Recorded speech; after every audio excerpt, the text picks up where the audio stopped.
Dear listeners, there is a heated debate as to who to obey when it comes to Cameroon football. That this heated conflict between FECAFOOT and MINSEP may be due to the fact that their responsibilities are not clearly defined. Today we will be unveiling the rule of law in sports. This will go a long way to solve the dispute between FECAFOOT and MINSEP. Check it out for yourself. In recent weeks, the relationship between FECAFOOT, Cameroonian Football Federation, and MINSEP, Ministry of Sports and Physical Education, has been under intense scrutiny. The debate centers around the autonomy of sports federations and the extent of governmental oversight. In his detailed legal opinion, Professor Abaa Oyono, an esteemed scholar in constitutional law, delves into the intricacies of this issue, highlighting the importance of legal precedents and the principles of an orderly state. The foundation of Professor Oyono's argument is rooted in the concept of the rule of law, a cornerstone for maintaining societal stability.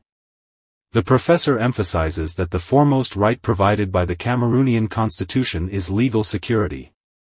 This principle ensures that all citizens are protected by a predictable and transparent legal system, free from arbitrary decisions.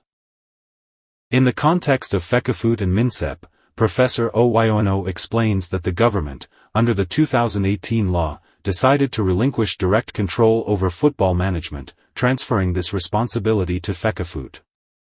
This is not an isolated case, it mirrors the arrangement with other sports federations in the country. According to Oyono, this transition represents a shift from a regime system, where the state manages the service directly, to a more autonomous framework, where a private entity, like FECAFOOT, administers the service under certain public mandates. However, the scholar argues that the hierarchy of legal norms must be respected. In this instance, any decrees or conventions below the law cannot override the established legal framework. The state's role should be residual, limited to oversight rather than direct control, ensuring compliance without overstepping its bounds. This subtle form of oversight is distinct from a hierarchical relationship where one party is subordinate to the other.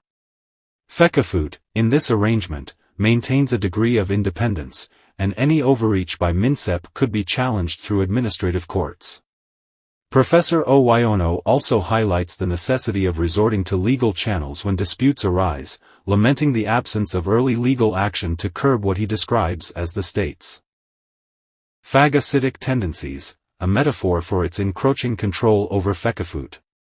The absence of such legal interventions, he argues, has led to the current predicament, where FECAFOOT's administrative and financial autonomy is at risk. The crux of the matter, according to Oyono, is that if the state wishes to reclaim full control over football, it should revoke FECAFOOT's authorization and manage the sport directly. However, this would have significant repercussions on the international stage. FIFA, the global governing body of football, strictly interacts with national federations, not governments. Such a move could lead to Cameroon's exclusion from international competitions, a consequence the nation can hardly afford.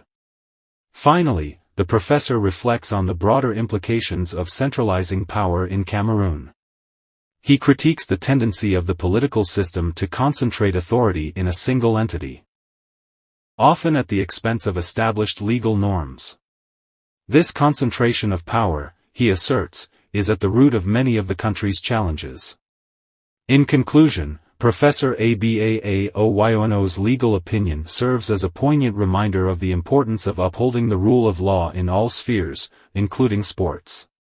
His analysis underscores the need for clear boundaries between state oversight and institutional autonomy, warning of the dangers of overreach and the potential fallout on both the national and international stages. I'm sure you were blessed with this piece. For more updates, subscribe to our timely infos so as not to miss our next posts. Thanks for watching.